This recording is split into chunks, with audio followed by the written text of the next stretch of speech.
Bill Monroe and his wife Rose were finishing dinner one Wednesday of the week. They were sitting at the kitchen table where they usually ate dinner now that their twin sons had left for college and started their sophomore year. It was just after Labor Day, a wonderful time of year in Virginia as a rule. It was still possible to swim outside, but the heat had already subsided a little. Bill felt good when Rose said, "I'm bored." Bill looked at her. "Let's go to the cinema." They haven't been to a movie theater since COVID hit. But now the theaters were open, even if they were not thriving. She smiled slightly. "I didn't mean right now. I was talking about our lives." She smiled at her husband. He knew that smile. She joked with him. Bill smiled back. "Maybe we should find other people." She looked at him with a certain sharpness. She said, "You're kidding." "Yes, I wasn't kidding. It was my idea, what I was going to suggest. It's not a joke." Bill looked at her again. That smile. "But," he said, "maybe you should make it very clear if you weren't joking."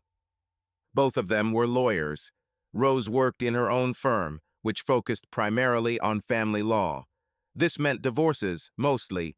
Bill worked for a firm in Washington, D.C., where he handled white-collar cases. Prior to this, he practiced criminal defense of all types. So Rose and Bill could speak clearly if they wanted. Or they could be confusing, as Rose did with her opening statement. Rose said, "We've been exclusive for 23 years. They were both 44.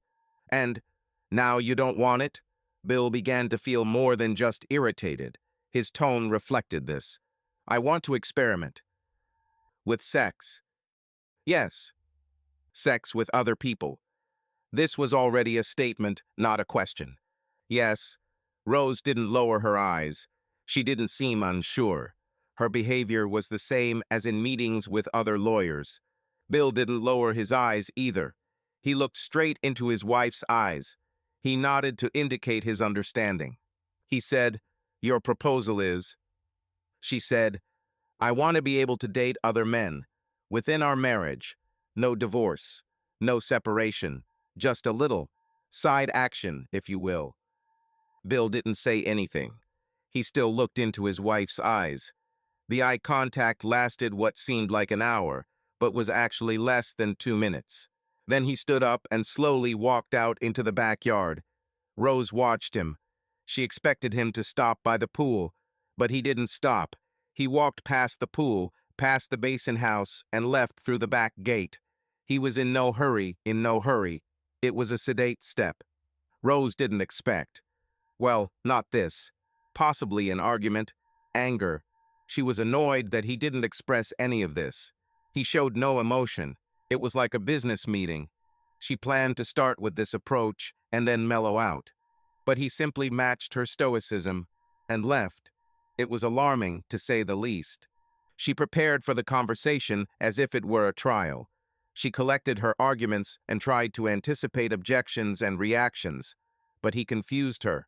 Crap. She absolutely did not want a divorce, although she knew it was possible. Now it seemed more likely than not.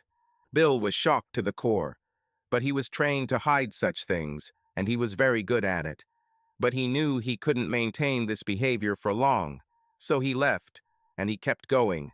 He was wearing shorts and a t-shirt and sneakers. He had keys and a wallet. An hour after he left, he was in his office building. He entered and headed to his office. It was 8:20, just beginning to get dark. Some people were still working, but not too much. Lawyers, not the staff. As he walked, Bill cleared his mind of structured thoughts. It was a technique he had developed over the years to allow things to surface. I'll deal with them later. Now that he was in his office, it was time to sort things out.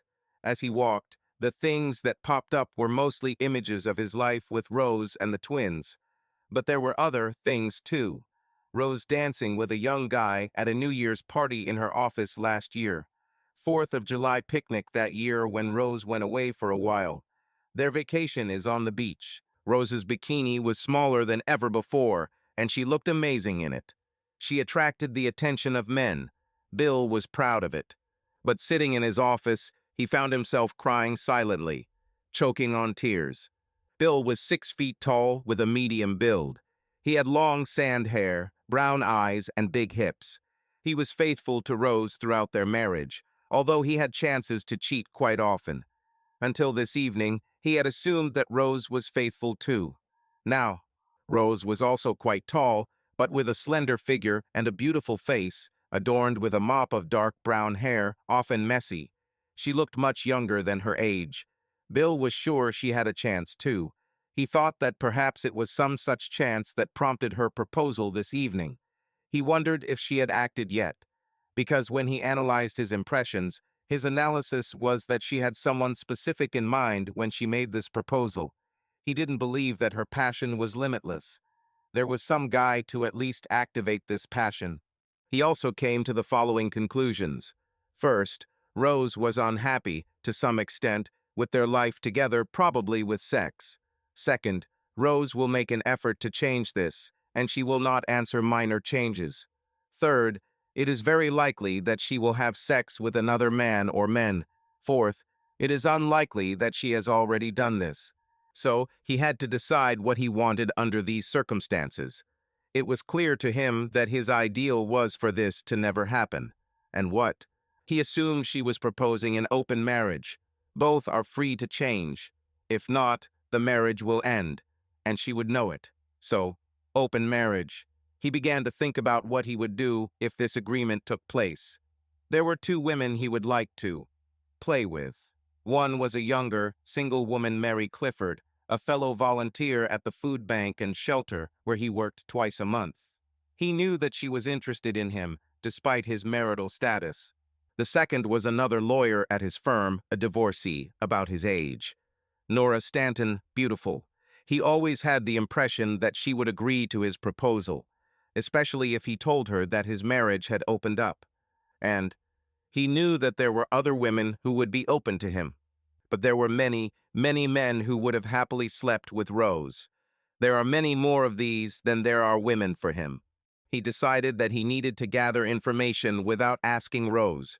He needs to know what she really wants if this is a specific person who. While he was thinking this over, he stood up to go to the men's room down the hall. As he passed George Bailey's office, he heard him say, "Rose." Bill stopped a little to the side. George said, "What?" He said, pause. "Just left? How long ago?" Another pause. "So you have no idea that." Pause. "I can check. I'll be back soon." Bill knew that George was going to see if he was in the office. He ran back to his office and waited. Of course, George stopped by. He said, "Bill, why are you here so late?" George was younger, maybe 34, single, quite large, with a blonde ponytail.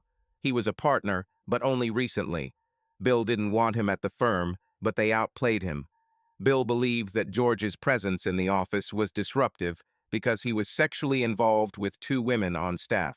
Now it seemed that George had gotten to Rose, or was about to. Bill answered George's question with an expressionless business. George nodded. He said, "Is something wrong, Bill? You look upset." Bill knew he didn't look upset. George was a bad liar, not so good for a lawyer. Bill said, "I'm not upset, George, but you look upset. Why?" Bill told the truth. George really looked upset, and in an instant he understood why. Everyone in the firm knew that Bill kept a gun locked in his desk drawer. He's been doing this for a while, ever since a client attacked him while discussing a case. Bill thought George was afraid. Bill smiled at George and moved his hand from the top of the table to his hip. George said, "I guess I worked too hard." He stepped back, turned, and walked down the corridor to his office. This time he closed the door. Bill, who had not opened the gun box, now opened it. He pulled out his 9mm Glock and checked it. He stood up and tucked the gun into the front of his shorts. His t-shirt covered him, but anyone who looked at him could see he was there. He walked around the office and found that he and George were now the only ones left in the office. He walked to George's door. It was unlocked and Bill entered. George looked at him and said, "It's nothing, Bill. Nothing." Nothing happened. Oh, really? Well, I think you're lying. You knew what she was going to say today. We talked. I mean, there's an attraction between us. But, but what, George? When you say nothing, you mean no sex. But what happened? And don't lie, George. You're no good at it. George was silent. Then he said, "We had dinner. We met on the dance floor one evening. Just danced. Maybe a few kisses. And now you want to sleep with her. I've always wanted this. Most guys would. You want to sleep with Nora. Here's your chance." "George, I'll only say this once. You have no right to Rose anymore. Rosie, not for you, never. No lunches. No dancing. No calls or messages. Understood?" "No, I don't accept it. There is something between us. You have to get over it. Sleep with Nora. I have many options for influencing you, George. A lot. And they will hurt you." George stepped back and his eyes slid back to Bill's belt. But he said, "We have security cameras, Bill. You would never get away with it." "Maybe I don't care." He pulled out a pistol. It was lowered to his right thigh. George almost shit himself from fear. He pressed himself against the wall. He said, "You win. I agree not to see her again." Bill thought he was despicable and really wanted to finish him off right there. But he would have to serve time, and Rose would get some other guy. Bill laughed at George. He said, "I won't kill you now, George. But if I go to the other partners and complain that you've been stalking my wife, they'll quickly throw you out of the firm. In fact, it could happen either way." I said I agree. I won't have any more contact. Bill nodded. He said, "If you're lying, George, and I find out about it, one day you'll be walking down the street and boom, and you'll disappear, and that gun will still be locked in my drawer. Got it?" "Yes, you're a bastard, and a cruel bastard. Now you're being reasonable." Bill went back to his office. He put the gun away and left the building. It was 9:30 in the evening. He caught a taxi and went home. Bill went into the house to find out what Rose was doing. He also needed to pick up some things if he decided to leave. His car, for example. It was just a Civic, but he needed transportation and loved it. He returned home a little before 10 in the evening. He heard the vacuum cleaner running. Rose was cleaning the living room. It was her way of calming down when she was nervous. Bill clapped his hands loudly to get her attention. He waved her into the kitchen. The vacuum cleaner stopped, and she followed it to the same table where she had started this conversation a few hours ago. They sat down and Bill said, "You can't have George. He won't answer your calls. Are you crazy? He's a partner in my firm, and he's an asshole too and rusy." Rose turned white and then red. It was interesting to watch her face. She said, "What did you do to him, Bill?" "Not as much as you and him, Rosie." "Fuck you, Bill. I could throw him out of the firm for what you did to him. We've done almost nothing. But enough. What were the specific details of your proposal?" She looked at him angrily. "I could have other men. You could have other women, if that's what you wanted. We would. Be discreet. You went to dance with him, Rose. Not discreetly. It wasn't in a place where we would be recognized. But Rose, you should have known that as soon as I find out who you're sleeping with, I'll throw him out. It's one thing to have a boy toy as your personal trainer, but it's a whole different thing to do it with the guy from my work." One of the things I was going to say was that we wouldn't discuss our other lovers. Such stupidity. He would have boasted at work, and I would definitely have divorced you. She sighed. "Well, can I have a boy toy then? I'll think about it. But I want to say that this will probably end our long relationship. Regardless, I will cheat too. Why can't we just, I don't know, ignore a few nights out, for both of us, and continue our marriage? Are you really that unhappy with our life the way it is?" "Yes. Sorry. But yes. I thought we were fine. We have sex. More now that the boys are out of the house. Isn't he good?" He's normal. He used to be great, but I need something different. Rose, you know me. Do you believe I would just have casual sex? Think about it. If I went with other women, what would happen? She was silent for a while. She started fiddling with her hands. She said, "That bitch Nora." Bill shrugged. "What would happen, Rose? You'd end up with her or that other one from the food bank. She's younger and really wants you. But you wouldn't have stayed with George. He's big and you wanted a thriller too. We're opposites in that way. Almost like the opposite of sexual stereotypes. You were warned, Rose." She got up and went upstairs. Bill heard the shower turn on. He went to the pool house and took a shower there.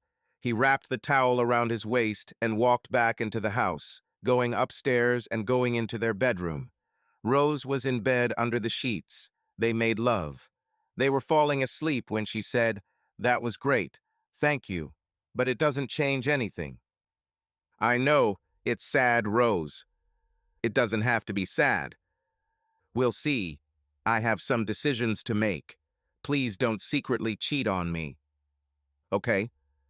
Eventually, they fell asleep. On Thursday, Rose went to work as usual. Bill called his assistant and said he would be late. He had no meetings in the office. He researched the state's divorce laws. He came to the conclusion that if they separated, there would be no alimony, and one would buy the house from the other. He will probably buy out her share. It wasn't a big problem financially. But his boys will probably suffer, and the grandparents were all alive and well. None of them would approve divorce. But no one in the family would understand an open marriage, and he believed that they would find out sooner or later. The worst thing is that they would have to live separately without sex with each other for 6 months. He composed an email to 4 parents and saved it in drafts for later use. The boys would have to be told over the phone. He will decide when, but the sooner the better. If Rose was going to ruin her marriage, she needed to go through all the consequences. Then he sat down and wondered if he could stay with Rose if they both cheated. He knew other couples did this. He opened a browser and explored it. What he came to after 2.5 hours was that this whole idea of an open marriage is nonsense. And polyamory too. This was all just his due diligence. From the very beginning to the end, he knew that he could not do it. Maybe if he and she were younger and weren't exclusive for so long, something could be worked out. Or if they were very close to a certain group of people or another couple, multiple sexual relationships could develop without fatal discord. But maybe not. All this imagining situations where it might work only convinced him that his marriage was over. He opened a word processor and struggled to draft a separation agreement that included divorce. He printed it out, read it, and signed it. Made a copy for myself and one for Rose. He left a copy of it on the kitchen table. He then made a PDF of the agreement to submit the next day. He called the firm's bailiff and arranged for Rose to be served with the papers at work on Friday.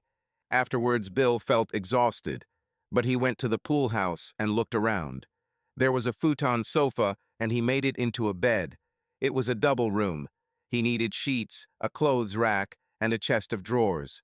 All this would fit. He went to Walmart and bought everything he needed. He also bought a lock for the pool house's sliding door. He brought it all back and settled down there. There was already a microwave, a small refrigerator, and a 2-burner stove. It was 5 o'clock. Rose will be back from work soon. He went upstairs and put on his sports clothes. He left through the back door. He ran for an hour at intervals. When he returned, Rose's car was in the driveway. She was sitting at the kitchen table with papers in front of her. She cried. She looked up and said, "Can't you at least try? I thought long and hard, and I couldn't stay married to you if you slept with other men, even just one, even just once. I tried to imagine what it would be like. It would be very dangerous. Then no. George didn't answer my calls, but I have other plans for Friday. So be it, Rose. I'm so sorry we can't go the whole distance." She jumped up and ran upstairs. But then she turned and lunged at him, clearly intending to do real harm. He dodged and hugged her. He lifted her off the ground and simply held her. She struggled, gasping and puffing. Then she went limp. He whispered, "Can I let you go?" She cried, "I don't want you to let me go, Bill." Bill carried her upstairs, threw her on their bed, which was still their bed at this point. They looked at each other. He said, "I don't understand. Rose, you're breaking my heart." She was still sobbing, but not as much. Bill watched her calm down. She looked so sexy. She said, "Well, you brought me here. Now what?" He made love to her. She pressed herself close to him. She said, I had these desires. I couldn't tell you. I'm sorry." "Apologizing won't help, Rosie. You're mine now. Whatever I want, whenever I want. Got it?" "Yes, sir." Bill could see she was so excited. But he said, "Now I want an explanation of where this came from. I mean, we've been together this whole time. You're an outspoken feminist. What?" "My friend's boyfriend, her lover, did things to her. I eavesdropped a few times. I snooped once. And when I was in college, I let a wrestler, dominate me. But you are an outspoken feminist. I, intellectually, I don't believe what you did to me. But you can do this to me any time. I made the wrestler promise that he wouldn't tell anyone. And I let him, whenever he wanted until he graduated. Is that why, George?" He was so confident. He knew what I wanted, and I knew he would give it to me. And also, he's a big, strong guy. I've always loved that. See you. That is, that weakling. Coward. He told me he was a black belt. When he said that, it meant two things. Did you have sex with him?" "No, just talking. Little by little, the talking became heated, and I was going to let him do what he wanted. But did you scare him?" "Yes, for now, at least. I had a plan for tomorrow. 2 guys from the audience. One of them. He knew I agreed. Have you cheated on me before, Rose? Honestly." "No.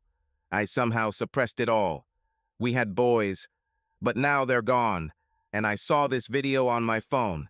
But Billy, I just couldn't tell you what I wanted." "And you didn't really want this with me, did you, Rose? You were great. But you wanted it with some guy, not your husband, a big guy." "Yes, I admit it. Will I have to punish you again?" And he did it, and the result was quite impressive.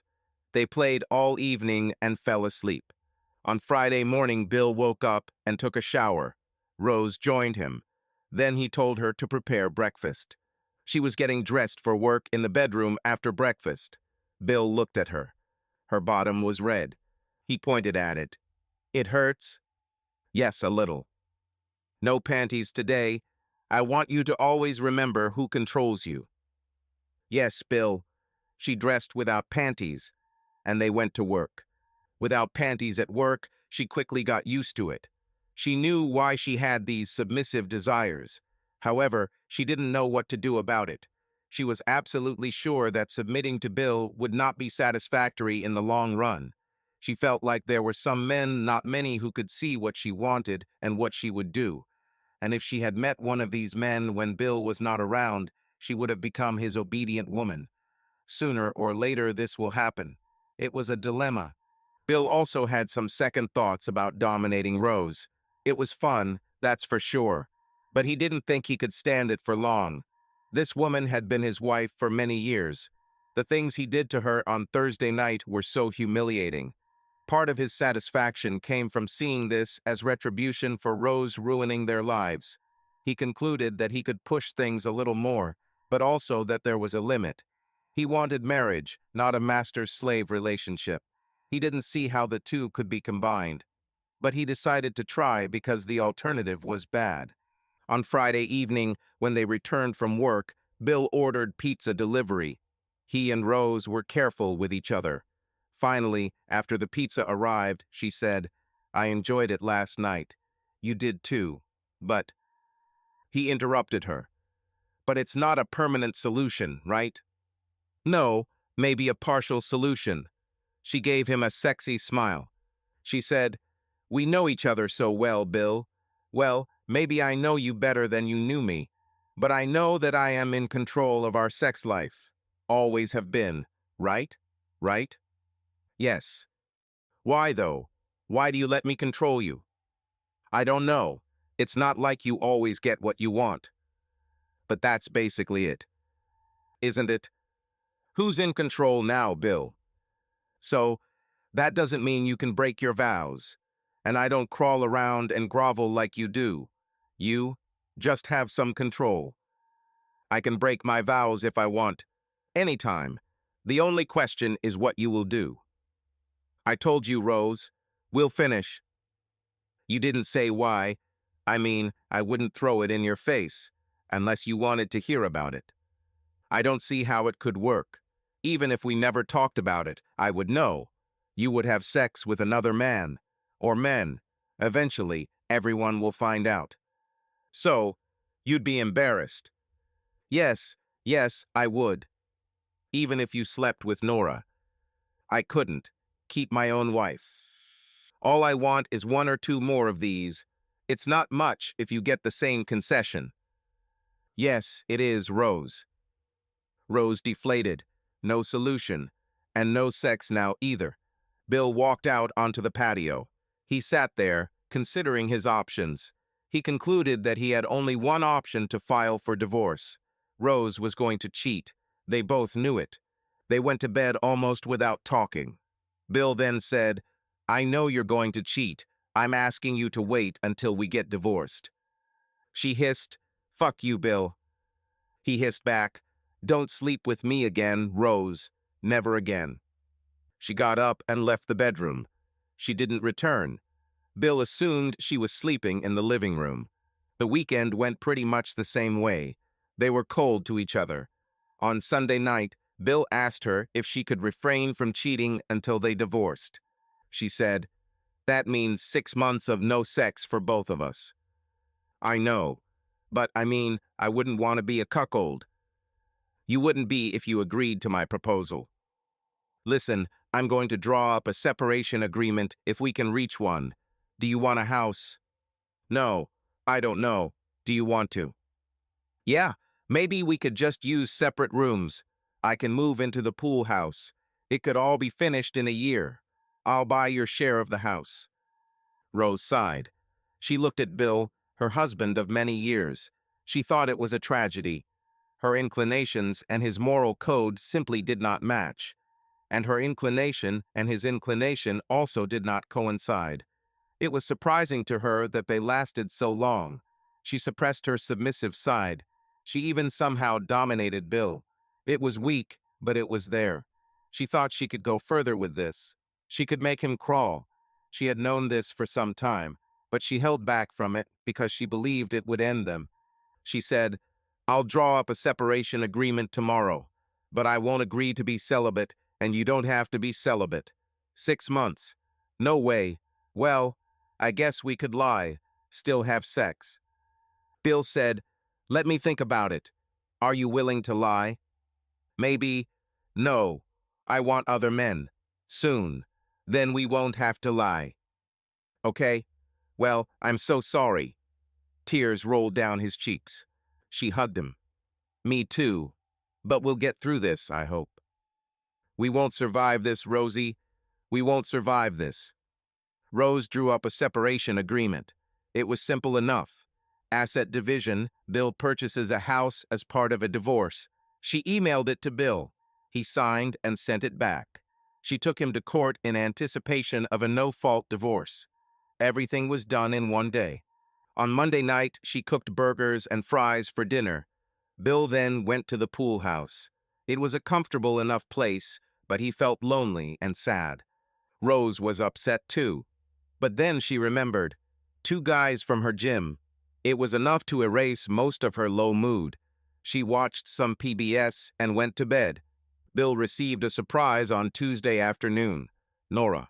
She entered his office, closed the door, and sat down on his sofa. She crossed her legs. Very beautiful legs. She said, "I was looking at some documents yesterday. You and Rose have separated. Jesus, it didn't take long. Please keep it a secret, Nora. Okay, but I want one thing. You. Maybe tonight.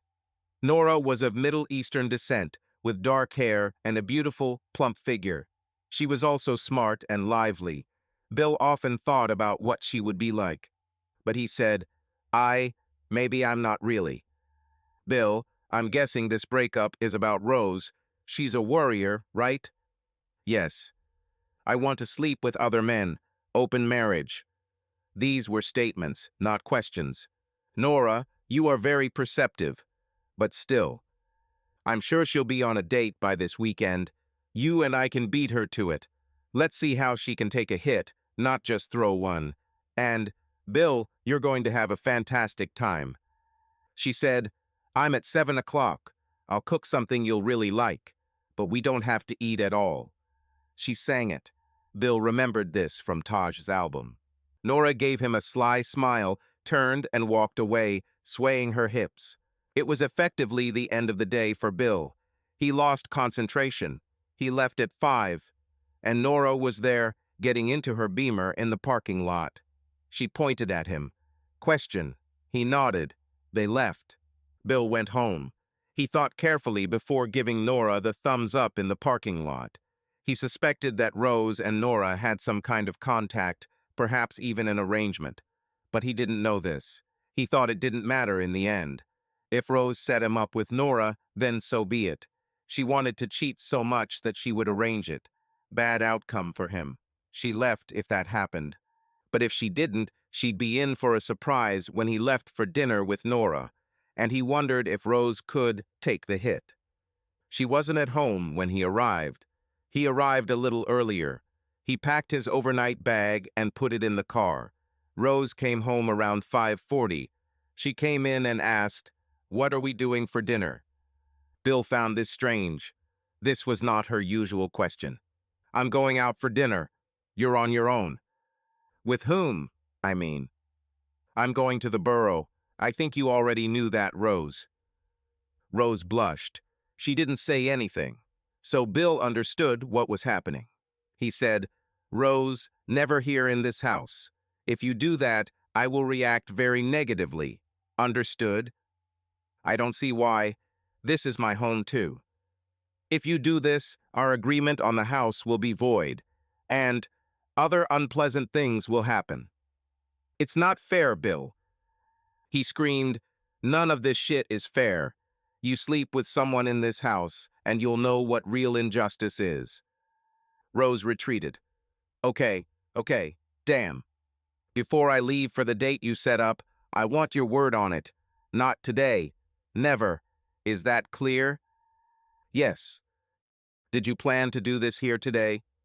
No, not today, but you can use the pool house for your meetings. I go to your boy toy. Bill turned and left the house. Soon Rose heard his Honda driving away. This didn't quite go according to plan. She should have known that Bill would suspect trickery between the women. But he also had to understand that this was only possible because Nora wanted him so much. Maybe he understood this. Meanwhile, she will have to wait until Friday to have sex with another man. She planned for Wednesday in their house in the guest room. But no. She called her gym boy toy Troy. She said, "I have to cancel Wednesday, but I'm free Friday after work and all weekend." He laughed. He said, "Me and Biggie, right? All weekend?" "Yes, if you two can handle it. About Rosie, we'll wear you down. But only with you. My husband will not tolerate me cheating on him in this house. You know, I saw him last month. I could deal with him. He doesn't seem all that strict to me. Just stay away from him, Troy. It's for your own good, trust me, and I don't want to get a divorce. I just want some variety. Okay? If you change your mind, let me know." He gave her the address of his condominium. Rose settled down to watch PBS. Bill arrived at Nora's house exactly at 7. She opened the door, wearing a blue dress and sandals. She said, Well, you came." "Yes, Despite your devious agreement with my wife, I feel as if I have been sold by you, Nora. Sorry, Bill. She called. We talked. I'm not really paying for you. But, Bill, I would. She tilted her beautiful head and looked at him. Then I would be a man of easy virtue. She closed the door with her foot and grabbed his shirt. They made love. After that, Nora got up and said, I'm hungry. Me too. What do you have? They ate Nora's shrimp salad and Italian bread. Both were naked. They then returned to the bedroom and made love. Nora remembered her lover. Now they were lying next to each other. He said, Which young lover? Nora laughed.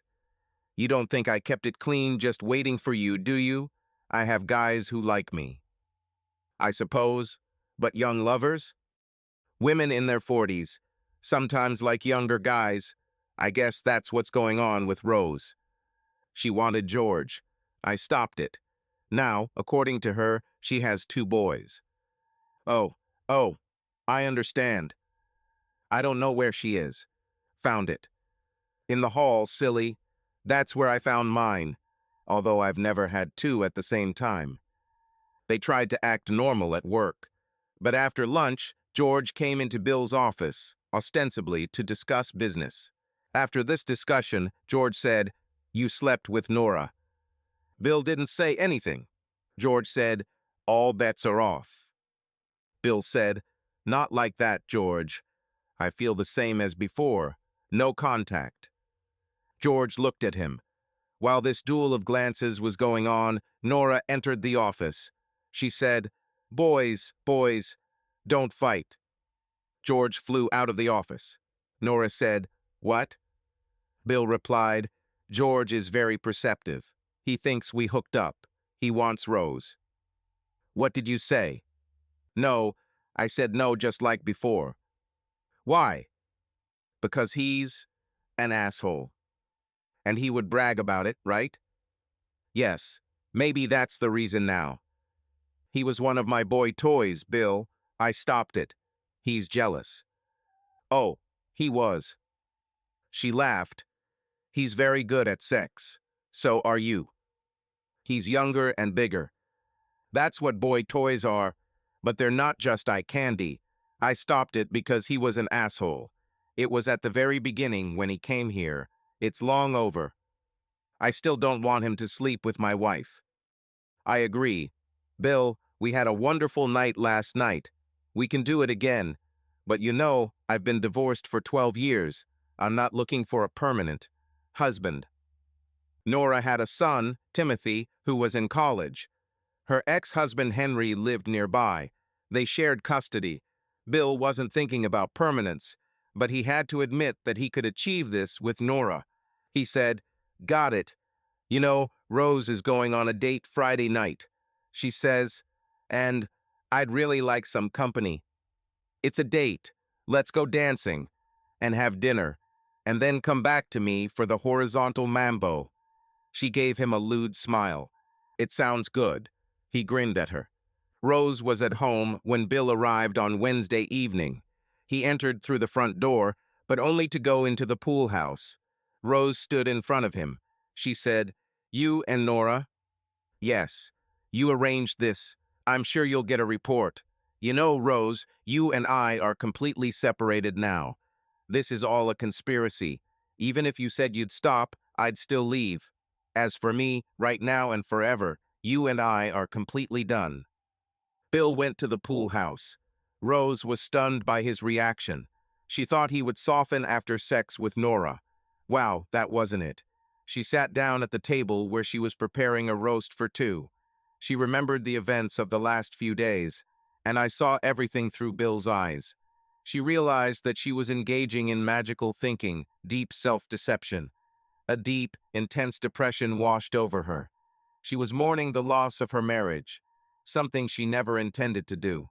Rose sat crying in the kitchen for almost an hour. She then went upstairs to take a shower. It always lifted her spirits, but not at this time. While she was drying herself, her phone rang. It was Nora. Nora said, How did it go? Is he happy with the exchange? Rose burst into tears. She sobbed, "We broke up. We broke up, and I don't get laid with no one." The sobbing continued. Nora said, "I'll be there in a minute. Don't be so pessimistic. People say things they don't mean." She hung up and drove to Bill and Rose's house, a 20-minute drive. She rang the bell. Rose was in the living room, waiting. She stopped crying. Nora's statement that people didn't mean what they said calmed her down a little. She opened the door to Nora.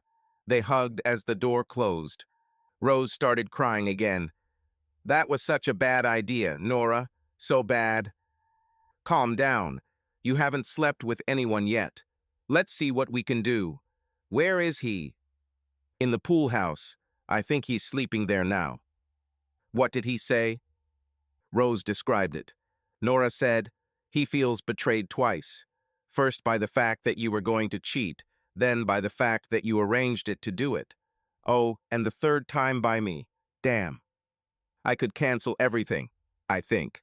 But he said, "Yeah, baby, I don't know. I never should have met you and these guys from the audience. I put ideas in your head, and George too. My fault. Can you talk to him? Now." "Yes, tell him I was a fool. I won't do it." "Okay, I'll try." Nora walked towards the back door, towards the pool house. She knocked on the sliding door. Bill looked out and let her in. "What are you doing here?" "I called Rose to find out. Well, how it was when you came home. And she was so upset. I came. She thought she could have her cake." "She can have her cake, just not with me at the table." She was very clear about what she wanted. I was clear too. Now that you've agreed, she wants... What? "Okay, Bill, I admit what we were up to. But my part was because, I've always been interested in you. She has something you can't give her. And I have to wait for someone random to do it. It won't work.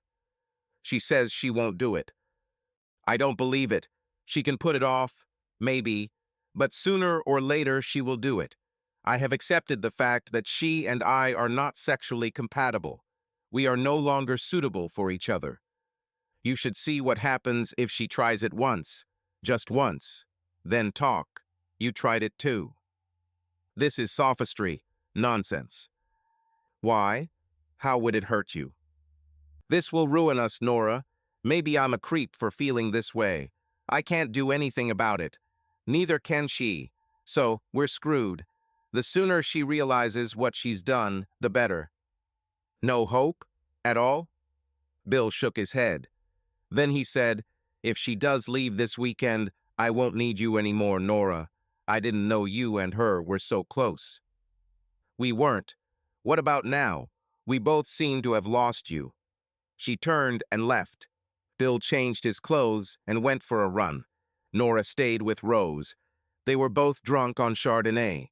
We fell asleep in the living room with the TV on. All three returned to work on Thursday. Nora was late. Bill arrived on time. He made several financial adjustments in light of the separation. Nora tried to talk to him after lunch, but he brushed her off. He had his meetings and went home. Rose was late for work too. She didn't have a busy day, so she became gloomy. From time to time, she fell into deep memories of better days with Bill. She abruptly emerged from these dreamy dreams with excitement accompanied by despair. But by the end of the day, she was furious with Bill. He was unreasonable. Either he will change or he won't. She was going to cancel Friday's barbecue. But when she got angry, she decided to save the date. If her marriage died because of her whim, then she might as well enjoy it. She returned home, but did not see Bill. He was in the pool house. She knew it. She ate a small dinner and drank a bottle of wine. On Friday, she got up early and went to work. Excitement replaced despair, although maybe not completely. She got home at 5, got dressed for sex, and went to Toby's apartment. Bill saw her drive away. Meanwhile, at the pool house, it was Bill's day when he was supposed to be working at the local shelter. Mary Clifford worked there. She was a woman of average height in every respect. She was 5'6", slim, with short brown hair and brown eyes. She had a beautiful face and was cheerful and sincere. She worked at the orphanage on weekends and in the evenings. She worked as a high school physical education teacher. She was popular among high school students. Mary never married. She loved both men and women, but she had a long relationship with her boyfriend, Bobby Horton. He was basically a fool and didn't want to get married. She reached the ripe age of 30 without receiving a proposal from Bobby, so she stopped communicating with him. It was 2 years ago. Since then, she has dated men and one woman. She preferred men, but used women as a break from the action. Mary saw Bill enter the shelter's food bank office. He looked good as always, if a little sad. This alarmed her. Mary knew Rose for 2 days, some time ago, when Rose came with Bill to work at the food bank. She thought they were probably not right for each other. So when Bill looked sad, Mary sensed an opportunity. She always liked him, even though he was older. He was smart, handsome, and kind. Also strong. He could throw around boxes of quarts of soda like nothing. The two of them worked together, taking the food out of the bags and putting it on the shelves. It was hard work. They took a break at 11. Mary led Bill outside, turned and pushed him onto a picnic bench. She said, "Something is wrong with you. It must be because of your nasty wife." Bill was surprised, even shocked, but he was also intrigued. "How did you know that, Mary?" "I'm a good judge of people, and you know you like me." She decided she wanted other guys, so we broke up. I'm going to divorce her. Even now, she's probably sleeping with some younger guy. She's an idiot. Do you want a young woman to sleep with you? God. I'm serious, Bill. You can come see me after we're done today. She gave him a sweet smile. Then she added, "If you come, you'll never want her again. I guarantee it." The next smile was not sweet. He looked at her. She went from a pretty, reliable woman to a slutty seductress in the blink of an eye. What else could he do? What else could she do? He said, "I agree." They kissed. She then led him back to work. He found it very difficult to concentrate. Various unusual events captured him and knocked him out of his stable life. They finished around 5. Mary said, "Follow me to my house. Don't get lost." They parked in a parking lot next to a garden apartment complex. Mary had a ground floor apartment with a sliding back door. As soon as they were inside, she attacked. She whispered to him, "We're going to have such a good time." And they really did. "I knew you'd be great. You're as strong as any boyfriend I've ever had. Let's eat." She put the calzone from the freezer into the oven. They waited for her to get ready. Bill asked, "How did you stay alone for so long?" She told him the story about Bobby Horton. She then told him a lot more about herself, including her affair with a woman from the local police station. She asked Bill, "What about Rose? I mean, why if she has you?" "She needed a different type of guy. She's a submissive. I did it for her when I realized. But it's not me, and we both knew it." Mary smiled at Bill. "You're not a Neanderthal. Maybe you're more like her." Bill was again surprised by Mary's insight. He was unconvinced. Maybe. The bell on the calzone rang. Mary pulled her out, and they ate her, naked in the kitchen. Then she said, "You can put the plates in the dishwasher." Bill hesitated. He looked at Mary. She looked straight at him. He stood up and took their plates to the sink, rinsed them, and put them in the dishwasher. When he turned around, he felt awkward. Mary was very pleased with this. She said, "Don't worry, Bill. I'll never tell. It's between us." Who would have thought that cleaning the kitchen could do this? Mary sat thinking. She decided to be open about what was happening. She said, "Bill, from now on you belong to me. Do you understand?" Bill felt a thrill at her words that he couldn't hide. He said, "Yes, I understand." "What do you understand, Bill?" "That I belong to you, Mary. Oh, God, you have all the power. You don't have to worry. Just obey me." "Fine." They relaxed a little. She said, "Bill, We need to think this through carefully. I don't want a total wimp in my life, but I want you in my life. We shouldn't advertise this. I know. Your children, your family, your work colleagues. It would be too much for them to understand. We can work it out, Mary. I've never been so excited in my life. You need to set our boundaries. They got up and watched the movie on Prime. Mary made him sit at her feet. When they went to bed, she said, "You are no longer my slave, until I say so again." Bill stayed all day on Sunday. They walked around, and then he cleaned the house for her naked. She said, "I could get used to it. You missed a spot on the refrigerator." On Sunday evening, they both returned to his house. Well, to the pool house. It was 7. Mary was impressed with how he arranged it. They discussed the food bank and some logistical issues. They were dressed. They made love. This was very satisfactory for both of them, and Bill seemed to have regained his masculine strength. Then the lights above the pool turned on. Bill put on his shorts and went outside. Rose looked out the kitchen door. She waved to him. He turned away. But Mary saw Rose, and she came outside, naked. She waved to Rose.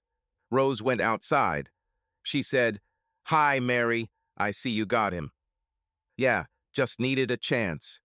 She gave Rose a sweet smile. Rose was wearing a robe. She looked at Bill and threw him to the ground. She smiled at Bill. "I had a good time, too." Mary approached Bill. She said, "It's mine now. You can't have it anymore." Rose was stunned and angry.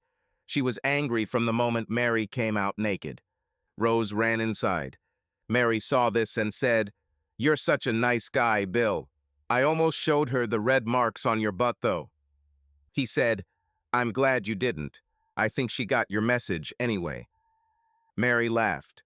"She'll understand soon enough." They went back inside and again made love. Rose couldn't see inside the pool house, but she could hear very well what was going on there. At first, she was furious. This bitch took her man, her husband, but when the sounds of sex reached her room, she started crying again. This was another moment when she again realized that her marriage was over. On the way home from Toby's apartment, she fell back into magical thinking. She thought she could have Bill sexually. After all, only 2 nights have passed. She thought that if she promised not to do it again, he would give in. She always managed to get him to do what she wanted. Now the young bitch seems to have completely replaced her. It was a mistake to expose his marked body in front of them. This provoked Mary to make it clear who now owned Bill, and Rose had no doubt that Bill now belonged to Mary. Rose knew what Mary discovered in Bill. It didn't take her long to take advantage of this. Bill left, until Mary doesn't want him anymore, and maybe Mary will want to keep it forever. Who knows? Rose cried herself to sleep. However, Rose was not a woman to pine needlessly. She was too narcissistic for that.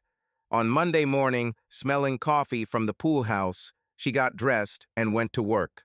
At work, she thought of a way to get back at Bill for his weakness and for leaving her. She just wanted to have fun. Now she called George. She said, "Hi, George. This is Rose." Low, seductive tone. George was indecisive. He said, "Hello. I'd like to get in touch with you again, now that we're separated." "I'm not sure, Rose. He was pretty decisive before." "Well, he has a new interest now." "Nora?" "No, not Nora. Some bitch from the food bank. She got him." "And you?" "I've had experience with a young lover. You'd be sort of a semi-young lover." "I'm flattered. But you warned me about Bill. I listened after he visited my office. I listened." "You don't have to worry about that. He doesn't have a right to me anymore. Now, he didn't do anything to my other guys. Tell you what, meet me at Gino's for dinner. At 7. "Great. See you later." George hung up and went to Nora. He really wanted Rose. There was something about her that attracted him. He thought she would do whatever he wanted. She was 10 years older than him. But Bill, He didn't think he would risk his life to have sex with Rose. He knocked on Nora's door and entered. He said, "Hi, I need some advice about my love life." Nora laughed. "It will not happen." "I didn't mean you, although I would." "Who what?" "Bill and Rose." "You want both of them. I advise against it." She giggled. "No, no, I want Rose. But before I got her, Bill scared me away. He was very convincing. Now she says they're separated. She wants me. I want her. But I want to live. So, your opinion?" Nora thought about it. She always calculated what would be most beneficial for her. She said, "Try. He's not that dangerous, especially now that he left her. She's been sleeping with 2 guys from the gym all weekend, I think. He's not going to forgive it." Well, let's see. He has a gun after all. Now he won't risk going to jail for her." George decided to go to the lion's den.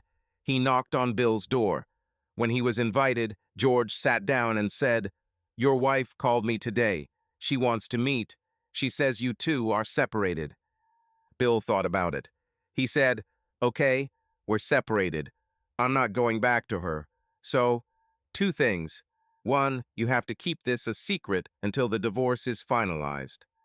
"Right. Good. 2nd, let her know that you consulted with me and that I did not object." George considered this. Then he said, "You're telling her there's no turning back. You're letting her sleep with me. It's insulting to me." "Not really. I warned you because I didn't want to be the laughing stock of the office. Losing face. Also, I just didn't want her to cheat. But she's already cheating. And you won't laugh at me, right?" "Right. Absolutely not." "One more thing. Don't do anything bad to her." "Fine. Don't worry. Have a great time." So George went to dinner. He met Rose in a restaurant, a casual place. When they sat down, he said, "I want you to know that I was hesitant about Bill.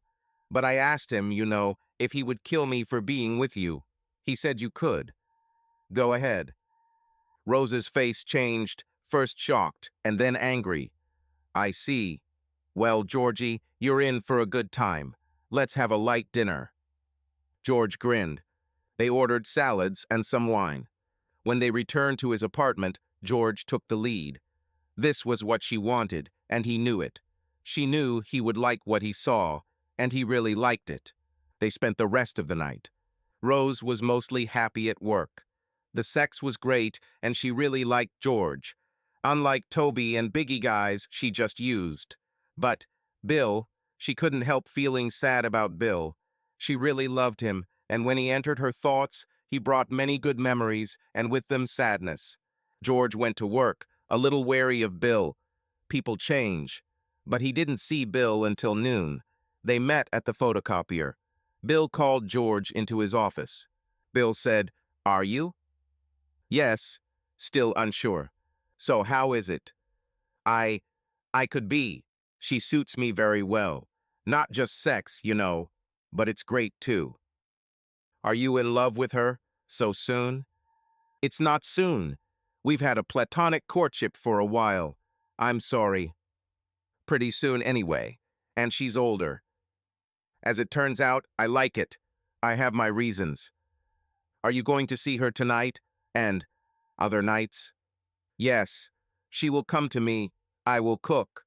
Well, I'll try to cook. My advice, keep it simple. Burgers, maybe hot dogs." George nodded. He said, "You?" Rose said, "You have another woman in your life." "I have. She's great. I met her at the food bank." "Younger?" "Yes, younger than even you. She can wear me out." "Good luck. I just want to say I'm happy for Rose and I. Thank you."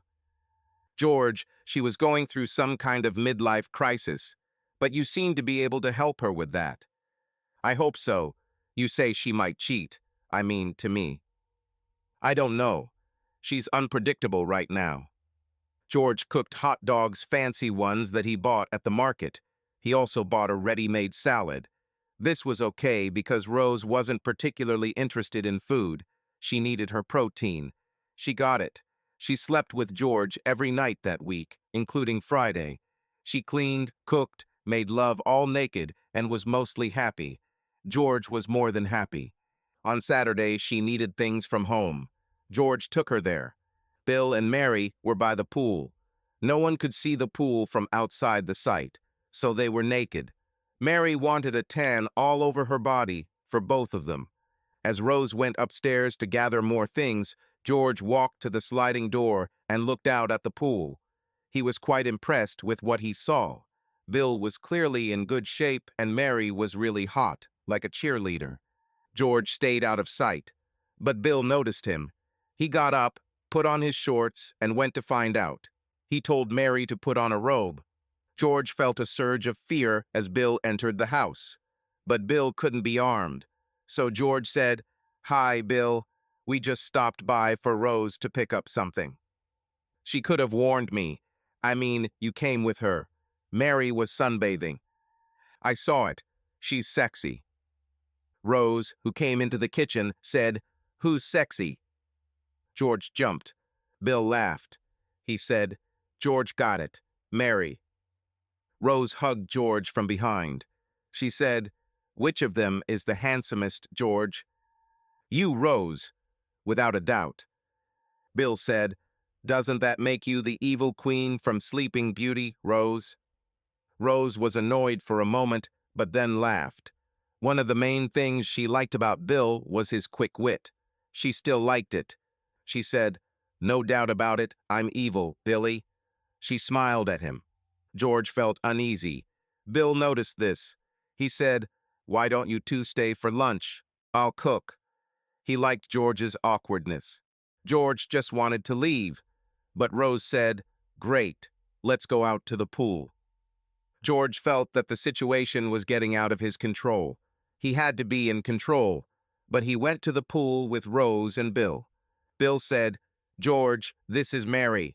Mary, this is George. George is Rose's boyfriend." Mary waved her hand at him. She said, "Hello." Bill noticed that she looked George up and down, and George did the same to her. Everyone sat down. Mary said, "We could use some extra help from the food bank if you two have the time." Rose said, "I should have spent more time there with Bill." She looked at Mary. Bill smiled. "Well, Rose, Mary would still be an outsider if you kept your promises." "Yeah, I know." She turned to Mary. "I thought he loved me enough to share a little. I guess I was wrong." Bill said, "George, are you going to share Rose?" George was stunned. Bill seemed to assume that he and Rose were a couple, and after thinking about it, he liked the idea. He said, "No, I wouldn't like it." Rose moved onto his lap. She kissed him. She looked at Bill and said, "He's great." Mary said, "But George, Rose won't give you children. Maybe just one." She was a real provocateur. Bill couldn't help but smile. Rose turned pale. She said harshly, I can have children. God, Mary." Mary said, "Sorry, Rose. It all happened so quickly. I mean, how long has it been since you and Bill were happily married?" Bill said, "Another provocative question. Well, Rose?" Rose said, "I was always happy with you, Bill. You know, I had needs that you couldn't satisfy." George said, "Perhaps this is not the best time to discuss all this." He was very uncomfortable. Bill said, "Why not?" Rose said, "You may be embarrassed, Bill. Mary and I can both satisfy your needs." She gave him a wicked smile. Bill understood the direction of the conversation. He was a fool to start this conversation in front of George. But George, although smart enough to graduate from law school, was not as fast as the other three. It had not yet occurred to him what the women were talking about. Rose stood up from George's lap.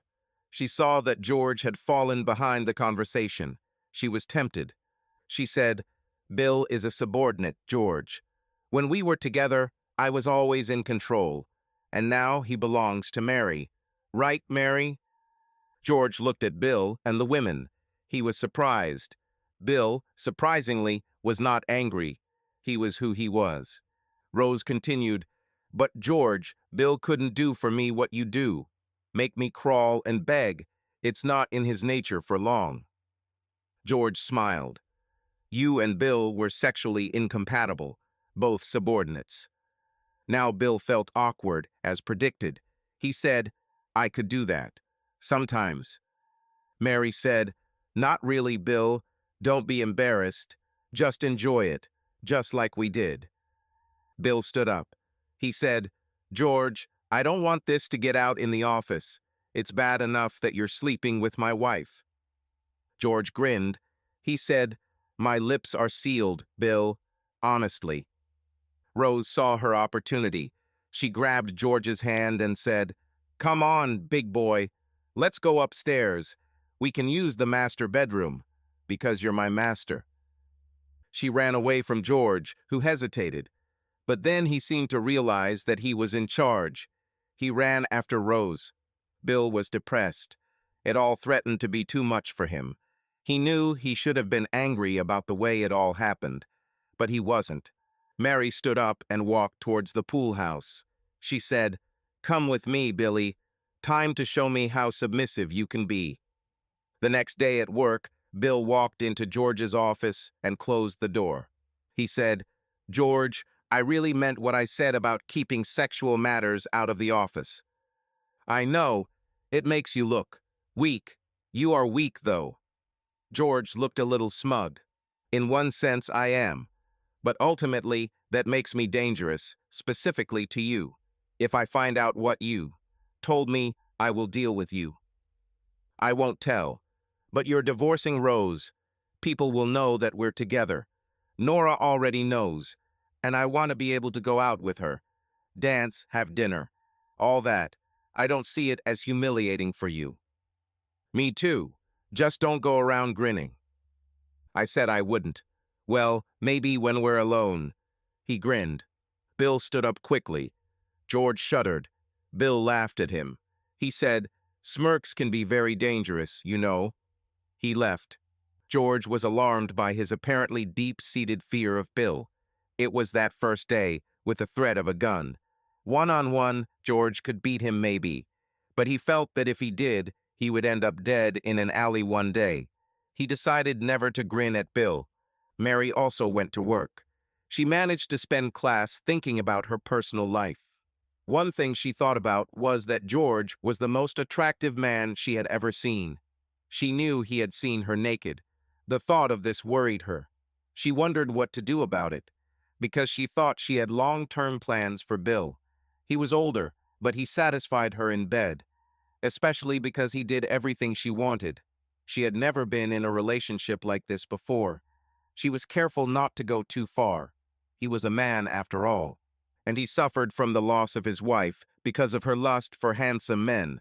And now also to George, Adonis, the perfect handsome man.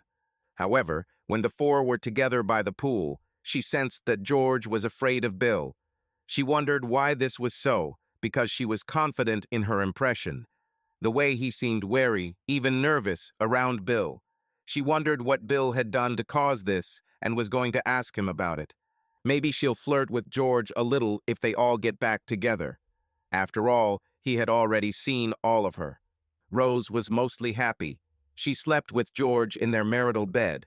Bill didn't do anything about it, so she decided to return to the house and live there with George. After all, she knew that she and George were an unlikely match. She didn't understand his infatuation with her. Even if she was his sex slave, he could have almost any woman. She decided that what she really wanted was Bill back. Forever. After some time, she would be able to control her need to submit to handsome men. She considered it a phase. If she gets Bill back, she can stop. Maybe not immediately, but gradually. So she developed long-term plans. Events unfolded over several months. A divorce hearing was scheduled in 2 weeks. Rose did not object to the divorce, so she let him pass. On the Saturday after the divorce was finalized, Mary and Rose were at the pool. Rose rented from Bill while she looked for a house. Bill went hiking and George played tennis. Rose asked Mary, "Do you like George?" "Well, sexually." "Of course, why?" "Would you like to trade?" "Would you trade George for Bill? I mean, Bill is good and all, you know, but it would be for one night, maybe a weekend. I miss Bill's submissiveness. How far have you gone with him?" Mary looked at Rose.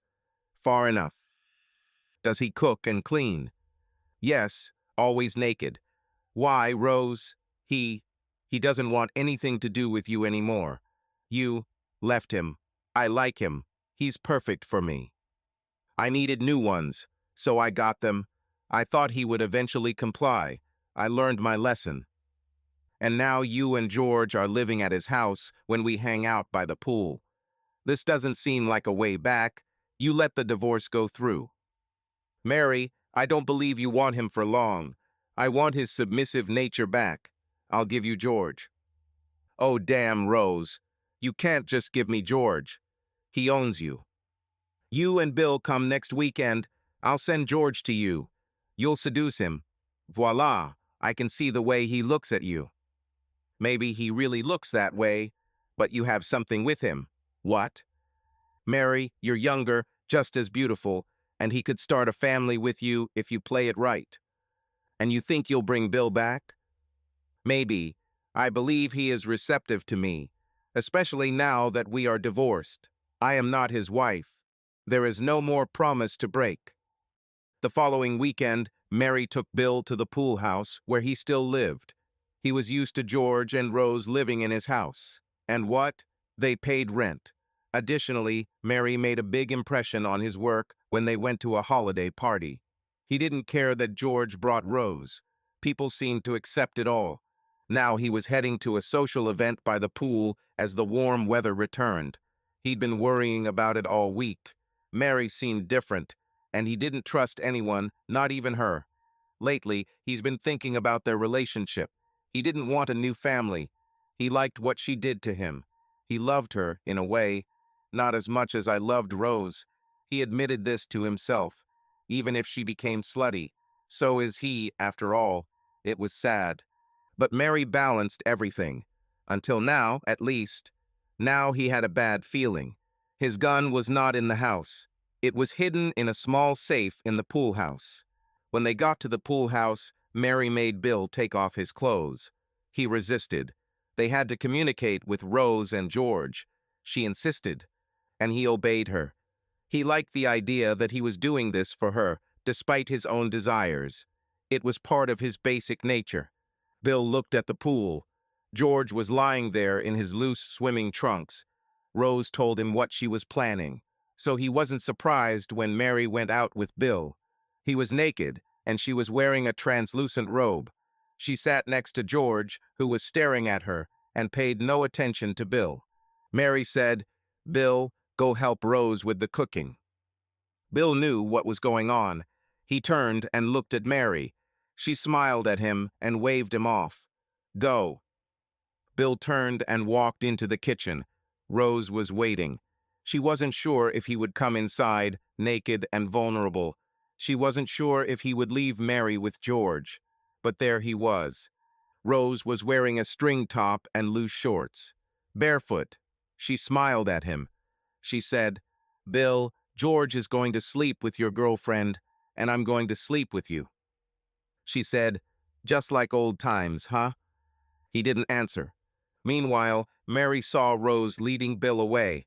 She stood up and took off her robe. She turned and walked to the pool house. George followed her. When she reached the futon bed, she turned to him and said, "I hope you live up to your expectations." He laughed.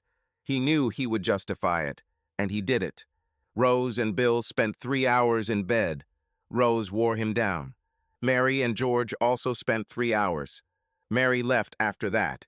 She was hungry. She knew that Rose had a ready-made sloppy joe on the stove, turned off. There were buns and coleslaw in the refrigerator. She made herself a plate and was eating when Rose appeared with her own plate. Mary looked at Rose and laughed. She said, "Is he still conscious?" "Yes. And George?" "No." I think he's still alive, Rose laughed. Bill came out with a plate. All three were completely naked. As they finished eating, George appeared. He was naked too. Bill looked at him. He concluded that few women he knew could resist George. Of course not these two. He said, "George, maybe you should." But he stopped. "What's the point of this?" he added. "To eat." Mary and Rose watched as George walked into the kitchen. Mary sighed. Rose was more used to it. Bill watched the women watch George. He concluded that Mary was temporarily lost to him, but that Rose would be available. When he read about dating for 40-year-old divorced men, he learned that divorced women want sex. Rose was divorced. The three of them watched as George returned with the plate. Fully naked, he looked impressive. He ate quickly and a lot. He looked at Rose. "Dessert?" She stood up and went inside. She returned a few minutes later with a chilled chocolate cream cheese cake. She had plates, and she cut the cake and passed it out. Bill thought she looked so fantastic, naked, serving cake. The next morning, Bill cooked bacon and eggs for breakfast. All four were very hungry. Then George said, "That was very nice, wasn't it, Bill?"